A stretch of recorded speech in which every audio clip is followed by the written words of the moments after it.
ዛሬ አትክልትና ስጋ ሾርባ ይዤላችሁ መጥቻለሁኝ። ያው እንደምታዩት በጣም ማራኪ ውብ ለእይታ ማራኪ የሆነና ሲበላም ሲጠጣም ደግሞ በጣም ጣፋጭ የሆነ ነው። እዚህ ጋር ደግሞ እንደምታዩት እንጀራ ቆርጬ ፍትፍቱን አዘጋጅቼዋለሁ ማለት ነው።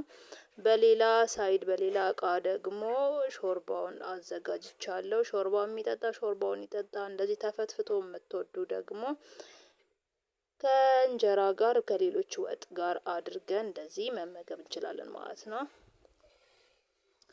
ሰላም ጤና ይስጥልኝ ውድ የቻናሌ ተከታታዮች እንደምናችሁ? እኔ በጣም ደህና ነኝ፣ እግዚአብሔር የተመሰገነ ይሁን። እዚህ ጋር ካሮት በአራት ማዕዘን ካሮቱን ከትፌ አዘጋጅቻለሁኝ። ካሮቱን ከትፌ እንደዚህ ድስት ላይ ትንሽዬ ውሃ ጨምሬበት አበስለዋለሁ። እንደምታዩት ያው በዚህ መልኩ ካሮቱን እንደዚህ በዛ አድርጌ አዘጋጅቻለሁኝ። ሌሎቹን ግብአቶች እንደ ድንችና ሽንኩርት ያሉትን እስከማዘጋጅ ካሮቱ ለብቻ ይበስላል ማለት ነው። እንደዚህ የበሰለ ከድኛ አበስለዋለሁኝ። ውሃ ከጨረሰ እንዳይቃጠልብን እየከፈትን ቼክ እያደረግን ነው። እንደዚህ እናቆየዋለን። እዚህ ጋር ድንቼን ከትፌ ጨርሻለሁኝ። ጨመርኩት በተመሳሳይ ስታይል ልክ እንደ ካሮቱ ማለት ነው። ጨምሬ እንግዲህ ድንቹ በደንብ መብሰል አይጠበቅበትም። በኋላ እኔ ዱቄት ውሃ ከጨረሰ በኋላ በዱቄትና በዘይት አድርጌ ስለምጠብሰው የዛኔ እንዳይቦካብኝ እንዳይፈረካከስ ድንቹ መብሰል አይጠበቅበትም። ካሮቱ ባይሆን ቶሎ ስለማይበስል ትንሽ ለማብሰል ሞክሬያለሁኝ። እዚህ ጋር ሽንኩርቱንም አላደቀኩትም፣ ብቻ ከነሱ ትንሽ አነስ ባለ ሳይዝ አድርጌ ከትፌዋለሁኝ። ከዛ እንደዚህ አድርጌ አበስለዋለሁ ማለት ነው። በምታዩት መልኩ ውሃ ሲጨርስ ደግሞ ዘይት እናደርግበታለን። ያው ካሮቴ ውሃ ጨርሷል፣ ዘይት ጨምርበታለሁ።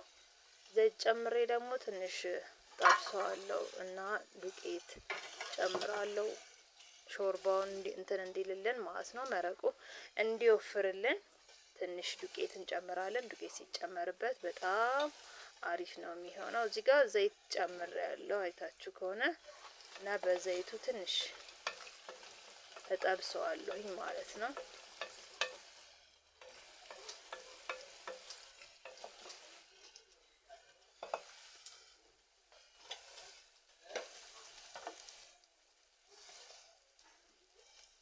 ከዛ እዚህ ጋር ትንሽ ስለጠበስኩት አሁን ዱቄት ጨምርበታለሁ። ዱቄት ጨምሬ ደግሞ በዘይቱ ብቻ ትንሽ እሽት አድርገዋለሁ ማለት ነው። በደንብ አሸዋለሁ። ዘይቱ በዘይት ዱቄቱ በዘይት መጠበስ ይኖርበታል ማለት ነው። ካልሆነ የምንፈልገውን አይነት ጣዕም ላይ ሰጠን ይችላል። በደንብ እንዲጣፍጠን ከፈለግን ዱቄቱን በዘይት አትክልቶቹ ጋር አንድ ላይ አድርገን መጥበስ ይኖርብናል ማለት ነው። ያው እዚህ ጋር ነጭ ሽንኩርት ነው። ነጭ ሽንኩርት ጨምሬበታለሁ። ነጭ ሽንኩርቱንም ጨምሬ በደንብ አድርጌ አማስለዋለሁ። መጠበስ ስላለበት እሳቱን ቀንሼ ነው እየሰራሁ ያለሁትኝ። ለምን እንዳያርብኝ እሳቱን በደንብ ቀንሼ ነው እየሰራሁ ያለሁት። መረጋጋት ያለበት ያው እዚህ ጋር እንደምታዩት ዱቄት እየጨመርኩኝ ነው። 2 ማንኪያ ዱቄት ጨምሬያለሁኝ። እናንተ ከፈለጋችሁ የበቆሎ ዱቄት መጠቀም ትችላላችሁ፣ የጤፍ ዱቄት መጠቀም ትችላላችሁ፣ ፍርኖ ዱቄትም የትኛውም ዱቄት ሊሆን ይችላል። እናንተ የሚመቻችሁ ስንዴ መሆን ይችላል። ፈለጋችሁትን መጠቀም ትችላላችሁ። እኔ ግን ፍርኖ ዱቄት ነው የተጠቀምኩት። ያው እንደምታዩት በደንብ በቃ ታሽቶ በዘይት ተጠብሰዋል። በቃ ይሄ ብቻውን ራሱ የሚገርም ጣዕም ነው ያለው። ሽታው ደግሞ ልነግራችሁ አልችልም።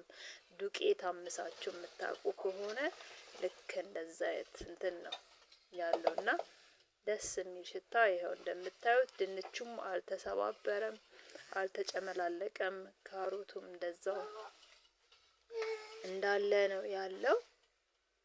ይሄንን እንግዲህ በቀላሉ ቤት ውስጥ ሁላችንም መስራት እንችላለን። ከዚህ ጋር እኔ እርድ ጨምሬያለሁኝ። እርዱን አስቀድማችሁ መጀመሪያውንም መጨመር ትችሉ ነበር። ይኸው ቆንጆ በርበሬና ጢኒጥዬ ሮዝመሪ አንድ ላይ ፈጭቼ ጨምሬበታለሁ።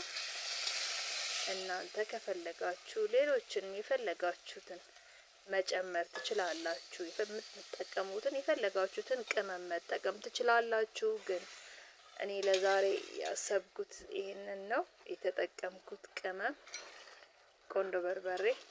ያው እዚህ ጋር ስጋውን እላዩ ላይ ጨምረን አብረን እናሸዋለን። ግን የስጋው ውሃ አብሮ መረቁ ስለገባ ይይዝብናል። ከስር ዱቄቱ ይዘቅጥና ይይዘዋል እና እንዳይዘው ቶሎ ውሃ መከለስ ይኖርብናል።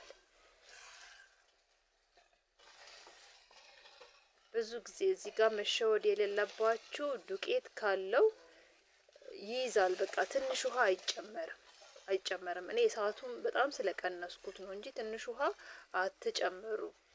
ብዙ ውሃ ባንዴ ነው መጨመር ያለበት። ለምን ይይዛል። ደስታችን ከሚይዝብን የማንፈልገውን ጣዕም ሊሰጠን ይችላል፣ ሊያርብን ይችላል። ስለዚህ ከሚያር ውሃ ባንዴ የምንጠቀመውን ያህል ውሃ አብረን ከተቀቀለው ስጋ ጋር አንድ ላይ መጨመር እንችላለን። እኔ አሁን የተቀቀለ ስጋ ነው የጨመርኩት እና ያው ከስጋው ጋር ውሃ ስለገባበት ማለት ነው። ግን አልያዘም ድስቱ። ደስ የሚለው ያው በምታዩት መልኩ እና ዱቄት ሲኖረው የሆነ ሾርባው መረቁ ራሱ እንትን ይላል፣ ወፈር ይላል እና ደስ ይላል በጣም። ጣዕምም የተለየ ነው የሚሆነው። በቃ እዚህ ላይ እናንተ የምትፈልጉትን ነገር የምትፈልጉትን ቅመማ ቅመም መጠቀም የምትፈልጉትን መጨመር ትችላላችሁ። እኔ ጨው ብቻ ነው የጨመርኩበት። ቃሪያ ጨምራለሁ። ይኸው እንደምታዩት አንድ ቃሪያ ጨምሬያለሁ። ከድኜ ትንሽ እንትን ብየዋለሁ። በደንብ ተንተክትኮ በቃ እና እዚህ ጋር ያው አንደኛው እቃ ላይ እንጀራ ቆርጬ አዘጋጅቻለሁ። እንጀራው ላይ ልክ እንደዚህ እየቀነስኩኝ አደርግበታለሁ ላዩ ላይ። ይሄ ለፍትፍት እንደ ሳይድ ዲሽ እንጠቀመዋለን ማለት ነው። ከሌሎች ምግቦች ጋር ሽሮም፣ ምስርም፣ ምንም ይኑር፣ ስጋ ወጥም ይኑር፣ ምንም ይኑር፣ ለምሳሌ በዓል ሲሆን አብረን እንደዚህ አድርገን መጠቀም እንችላለን። ሌላው ደግሞ ሾርባ ለሚፈልግ ሰው ደግሞ መረቁን ለብቻ መጠጣት ለሚፈልግ ሰው ደግሞ ለብቻ እናዘጋጃለን ማለት ነው። ይህን እንግዲህ በዚህ መልኩ አዘጋጅቸዋለሁኝ። እዚህ ጋር ደግሞ ለብቻ የሚጠጣ እናዘጋጃለን ማለት ነው። ያው በዚህ መልኩ እንደዚህ ከሰራችሁት በጣም ወዳችሁት ትመገቡታላችሁ። ብዙ ፕሮሰስ የማይፈልግ የተቀቀለ ስጋውን መጀመሪያ አስቀድመን መቀቀል ይኖርብናል፣ ሌሎችን ፕሮሰሶች ከመጀመራችን በፊት ማለት ነው።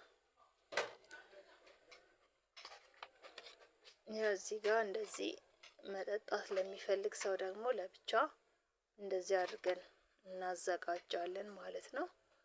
በዚህ መልኩ በጣም የሚጣፍጥ በጣም ቆንጆ አዘገጃጀት ነው።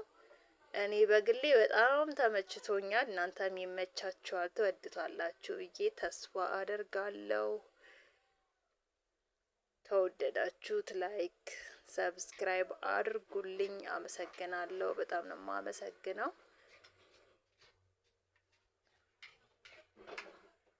ይኸው እንደምታዩት በጣም ውብ ነው። በቃ ቆንጆ ነው። እንደሚያምረው ነው ጣዕሙም እንትን ሲኖረው ዱቄት ሲኖረው ብቻ በአጠቃላይ በጣም ነው የሚጣፍጠው እና ዱቄት እየጨመራችሁ ተጠቀሙ ነው የምለው። እኔ ብዙ ጊዜ የአትክልት ሾርባ ራሱ ስሰራ ብዙ ጊዜ ዱቄት እጠቀማለሁኝ። ለምን? ስለሚያጣፍጥልኝ እና ይወፍራል። በቃ የሆነ የውሃ እንትን አይኖረውም።